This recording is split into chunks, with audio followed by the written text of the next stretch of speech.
Hello and welcome to Newscentre. I'm Parikshit. Luthra. The government is facing a backlash after the Department of Telecom issued a directive to all mobile phone makers to pre-install the state-owned cybersecurity app called Sanchar Saathi. The government claims the app is essential to curb online fraud. Telecom Minister Scindia defended the decision today, citing 22,800 crore rupees were lost to cyber frauds in 2024 alone. But critics argue the app could become a tool for snooping and mass surveillance. In its order dated 28th of November, Telecom Department said that the app must be pre-installed. It also ordered phone makers to ensure the functionalities of the app are not disabled or restricted. The app must be visible and accessible when a new mobile phone is switched on for the first time. Companies were given 90 days to comply with the order, and the report has to be submitted within 120 days to show compliance.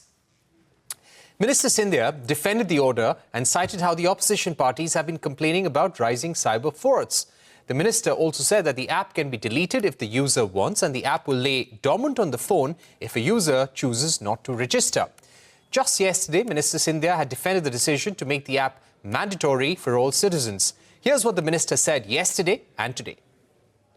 So, is this mandatory, and by when do they have to comply, all phone makers in the country? I believe that this is being issued in the next couple of days, and it will give people time to be able to adopt it. All right, so it will be mandatory and everybody will have to comply within a certain timeline. कोई mandatory नहीं है. आप अगर register नहीं करना चाहते हो, मतलब कि उदाहरण के तौर पे इस ऐप का उपयोग नहीं करना चाहते हो, तो register मत करो. वो dormant रहेगा. Delete itself by how to react. It is an attack on privacy of the common people of this country. So actually, basically, this is an attack on constitution also. All right, let's get in our guests to discuss this. We've got former Telecom Secretary R. Chandrashekhar with us on the program, Supreme Court Advocate, Senior Advocate N.S. Nappinai, Nikhil Pahwa, founder of MediaNama, also with us. Ms. Nappinai, if I can begin with you. Now, the government has today clarified, after there was huge outrage on social media about the mandatory preloading of this app on smartphones, the government has said it's not mandatory, it's absolutely voluntary in terms of using it. You can also delete it if you so wish. But do you think that the directions issued to telecom companies, including 7B of the directive, it says that ensure that the pre-installed Sanchar Saathi app is readily visible and accessible to end user at the time of first use or the device setup, and that its functionality is not disabled or restricted. Does this make it ambiguous and give a room for doubt as to what will be the lasting impact of this app? I would say the issue here is not really ambiguity, but propriety. Because if you look at what it's mandating, first and foremost, that you cannot remove it. Effectively, what you just read out, Parikshit, indicates that. Now, there is a clarification saying that it is open for you to delete it or to keep it inactive. But that doesn't really protect user rights, because what the ministry is then telling us is that instead of taking our consent and necessitating explicit action from us before an app is installed in our mobile device, which is our private property, the government will come and install its footprint there.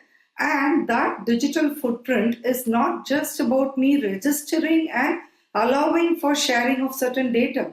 Irrespective of the registration, the very presence of the app is likely to entail and facilitate sharing of certain data details, irrespective of the registration or even irrespective of the deletion. Now, you have an app that is being mandated to be installed. There is no clarity in terms of what exactly it is supposed to be protecting against, save and except for spoofing or duplication of or fraudulent usage of IMEI numbers. But for that is a downloading of an app by every user, violating their rights, or more importantly, diluting their rights to the extent that they're supposed to trade off their rights for a supposed security protection. Where is the proportionality to it, and where is the responsibility that the government is taking with respect to what the app can do, what is the safety measures with the app, how is it permitted for it to seek installation in violation of, for instance, even proprietary rights of the tech companies or the manufacturers. There are so many issues that arise. But if I were to focus on one aspect, I would say it violates my right not just as a user but as a citizen of India. And therefore, this is something that the government should definitely consider a recall of and resort to wiser means which are proportionate with the problem that they are attempting to Mr. Chandrashekhar, all right. Mr. Chandrashekhar, do you believe this is an overreach? Do you think the laws, the government has said that if you don't comply within 120 days, then action can be taken under the telecommunication rules as well and cybersecurity rules? Does the law justify such an action to mandate preloading of a government cybersecurity app? You see, if you look at the broader picture, I think all mobile phones come with some preloaded apps. Many of them are part of a commercial arrangement between the mobile manufacturers and the app or the OS makers. So preloading of some apps is not something new or unique. The issue here is that it is an app which the government has put across and which the government is, insisting, or it has made it mandatory for the mobile manufacturers to load this app.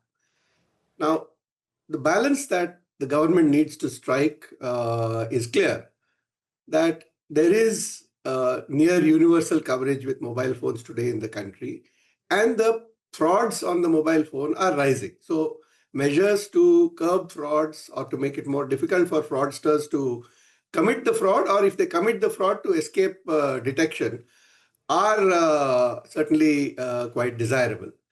In this case, I think the clarifications are extremely important. The clarification that if you don't want it, it can be uninstalled. I presume that means you can completely uninstall it, not just make it dormant, because dormant apps can also do, perform certain functions. In order to also verify what functions it is performing, it would be useful to have a clear statement as to what the app does, and more importantly, also what the app does not do, what kind of data it collects or doesn't collect, and who gets that information. And all these concerns are arising because the provisions of the DPDP Act do not actually cover the actions of the government. And therefore, given that sensitivity and given the fact that this really applies to the entire population, because over a period of time, everybody will end up using new phones. So I think it is necessary to allay that, and that could be done in two ways. One is, of course, the fact that it can be uninstalled. And the second is a very clear statement that this is the kind of data which would be collected, if any data is actually being collected, and where that would reside or who that would be accessible to. Also, I think the various functionalities have been mentioned and indicated. And I think that to some extent they would help in dealing with some of the problems of fraud and spoofing and so on. However, I think that... Sir, I'm going to come back to you. So I'm going to come back to you shortly. Let me get in Nikhil Pahwa also. Nikhil, you've been speaking about it. In fact, you were one of the first people to speak about it on X as well. Could you give us a sense that does this government clarification, the minister clarification, help things? And if you actually delete this app the moment you see it when you open your phone for the first time, does it really solve the purpose? Or will there always be concerns that some aspects of the app will stay in your phone forever? Parikshit, I think if you delete it, it's gone, right? But the fact is that the notification, as also Nappinai mentioned, does the grounds it lays is that you cannot delete it. So the minister can issue whatever clarifications he wants, but those clarifications are meaningless if there isn't a formal notice rescinding this notification in its current state and a fresh one issued. And secondly, if anyone wants to use this app, they can just download it from the web. Why is it being forced on our devices? It's effectively, this app is malware. It's an app that we haven't asked for, that we haven't chosen to download, but it's being pushed into our personal space, which is our device, without our consent. Now, Mr. Chandrashekhar made a valid point that app manufacturers also put preloaded apps on our device, but preloaded apps can be disabled. In this, it clearly says that it cannot be disabled or restricted. So therefore, the question of deletion also doesn't come in.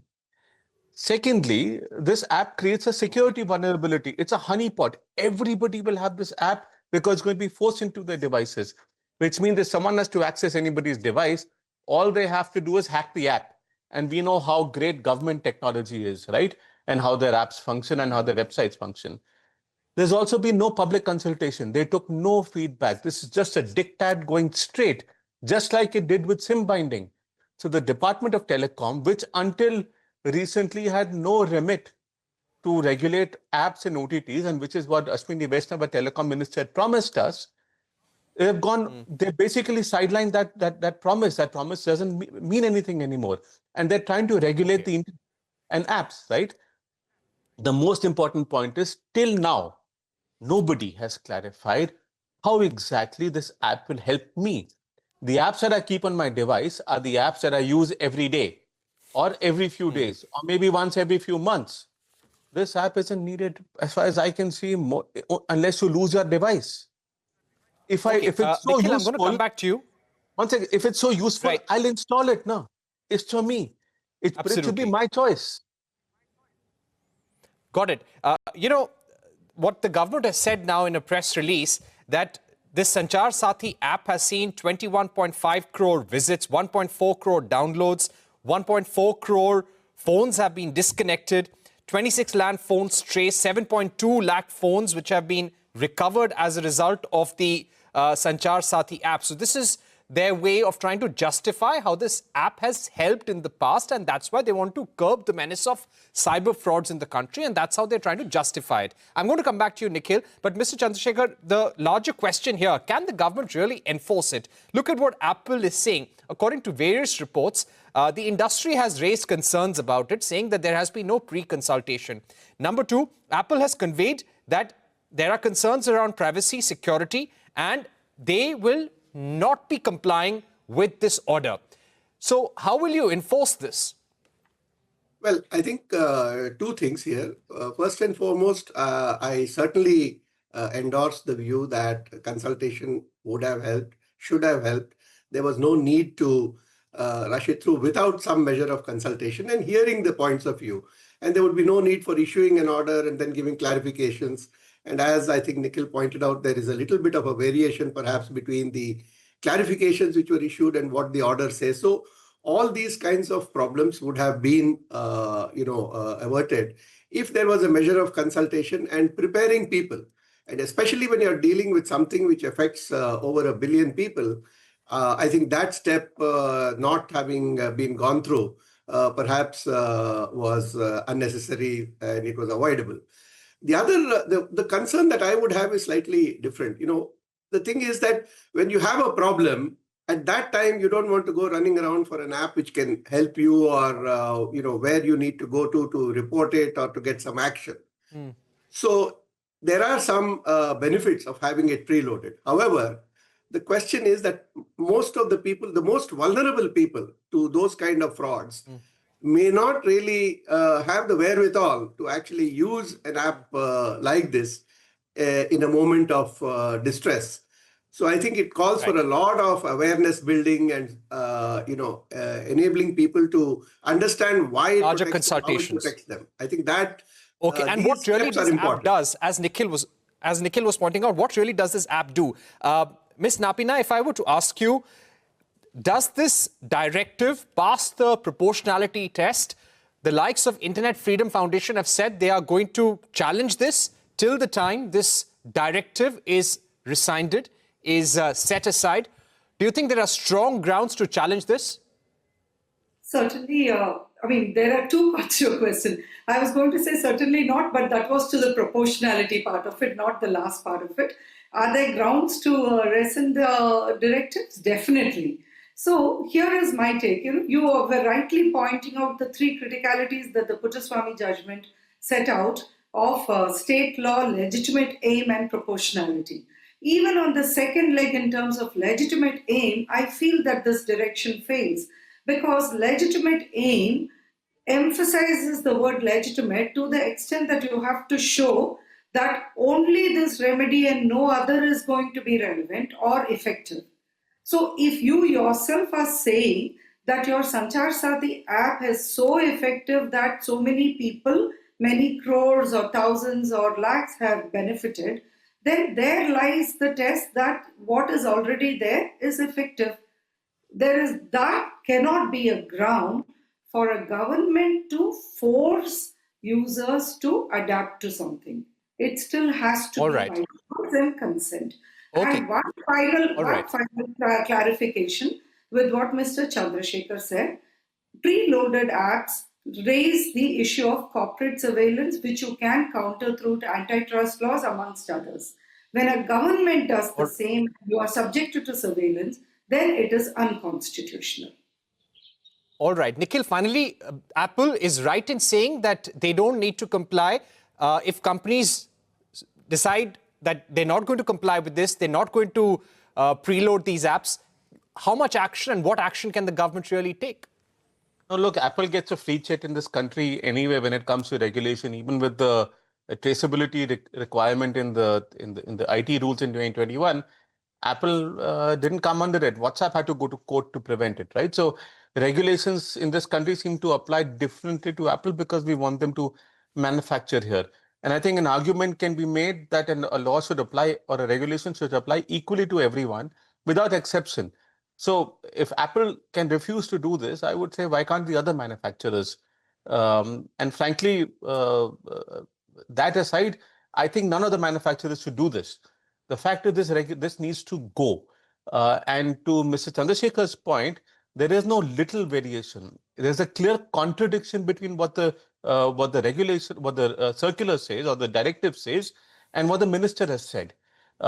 It's not just this one, right? There's a sim-binding one that's also overreaching, overbearing, and it significantly restricts people's usage of all the messaging and social media apps by effectively binding a messaging app to your SIM. So if your SIM gets stolen, anyone can put that SIM in a new device and validate your account and start accessing your details through that.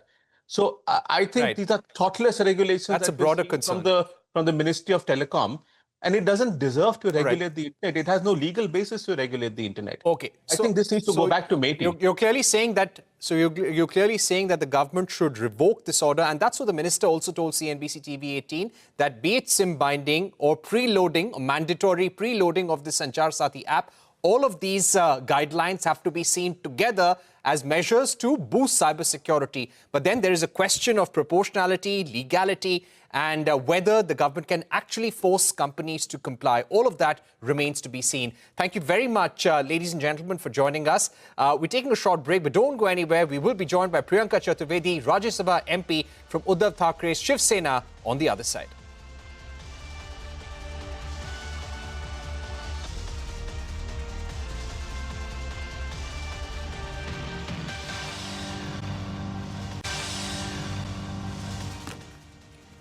Welcome back. We're discussing the government's directive to all mobile phone makers to pre-install the state-owned cybersecurity app called Sanchar Saathi. To discuss that more, we are now joined by Shiv Sena, Uddhav Thackeray's Rajya Sabha MP Priyanka Chaturvedi. Ms. Chaturvedi, thank you very much for being with us. Are you satisfied with Minister Scindia's clarification that this is not mandatory, it can be deleted, and even if it is on your phone, it is completely up to you to use it or not? No, that's not really a clarification. That's a face saver. And a face saver that comes backed with arrogance. The language with which he spoke, and he said, oh, look, it's so easily understandable. It is not, because the notification is as clear as, in black and white, that it cannot be removed. It cannot be, the access cannot be denied.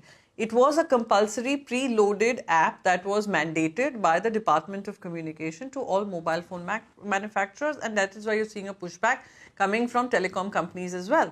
Having said that, his clarification came after the uproar that we saw on social media, and people do understand that whether it is this government, whether it is through Pegasus or through state-sponsored surveillance hacking that they did with opposition leaders, Pegasus with journalists, this government is quite capable of pushing everybody into the big boss house without even anyone wanting to be participants in it. And this was clearly something that was breaching their right to privacy. So after seeing the uproar, he's come up with this clarification, but I can say one thing, it is not satisfactory simply because this notification needs to be withdrawn. A written word will have more legality than a spoken word in the courts of law. So this has to be withdrawn, redrafted, explained to people that this is not mandatory, it can be downloaded. It cannot be pre-downloaded, or it's part of the the manufacturer putting this out, and people who wish to use it can do it. If they don't wish to use it, they do not need to download it. It has to be as clear as daylight for them to be able to understand what is the notification, what the ministers seem to be speaking are two different things altogether. Ms. Chaturvedi, the minister had also told CNBC-TV18 earlier yesterday that be it the SIM binding rules where you bind the WhatsApp account or a Signal account, Telegram account to a particular SIM card, and the preloading, the mandatory preloading of the Sanchar Saathi app, all of them have to be seen in the same light that the government is trying to boost cybersecurity and stop cybersecurity frauds in the country. They say that there have been months of consultation, but do you think there should have been more open consultation? Maybe get stakeholders from the opposition as well to give their views on such an exercise? Firstly, I don't know where they had these extensive consultations that they keep speaking about. I think they have it within themselves, within their groups, within their communities, or probably within that department.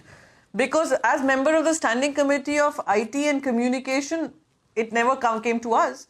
We speak to multiple stakeholders from across the political divide. We come from, it's like a mini parliament where political parties are represented in these standing committees. So this is something which, I must say something here, Parikshit. This has become the case with this government, that under the garb of national security, cybersecurity, citizen safety, they come up with snooping as the biggest idea to be able to control its citizens or to scare their citizens into submission and silence. This is a very North Korea format that is being followed here. They realized that as soon as there was an uproar, let's bring out a clarification. But this has come in hindsight.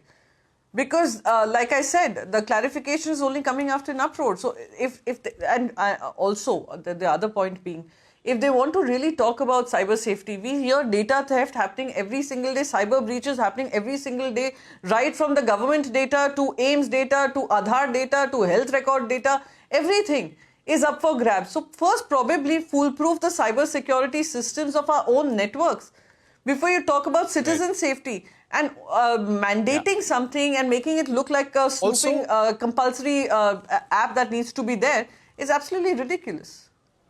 Also, the fact that the government is today saying, also through a press release, that this can be deleted if a customer so wants on switching on his phone for the first time. This is something that we're hearing only today. It's not there in the original directive to phone makers. The next question, in terms of what the Parliamentary Committee on Information Technology can do next, is there consensus among members to probably call the Department of Telecom, seek answers from them as to why this was done, what really the Sanchar Saathi app can do, cannot do, and if you're mandating this to be preloaded on phones, what exactly are you trying to achieve? Will you try and ask those questions? No, absolutely. I will be writing a letter to the Honourable Chairman and asking him that probably we need to have Department of Telecommunication coming and explaining as to what the idea behind this app was, what are the achievements that they've managed to get, what are the targets that they have set for themselves, and what are the things that are up for, mandate that they have put across to telecom companies. That is an ask that I will ask. But however, what is surprising is why should anything come preloaded, anything which is promoted by the Government of India come preloaded in any mobile phone? The option of deleting, exiting, of course, has been clarified. But why should it be preloaded into any phone? Not everyone's up for using this app. Not everybody thinks, and honestly, I still don't know how will this app end up controlling any kind of cyber fraud, etc. IMEI number being registered, I can understand, can probably help trace where the phone is. So if your IMEI number is registered along with the app, it can also track your location at every given point in time. Because wherever the mobile is, it will be able to track through the IMEI number. So, any government, Ms. Chaturvedi? Many people are making an argument, oh, look, you're willing to give your data to various apps, you're willing to give your data to Apple, etc. These are companies which are in a contract with the customer, and the customer is buying with full knowledge.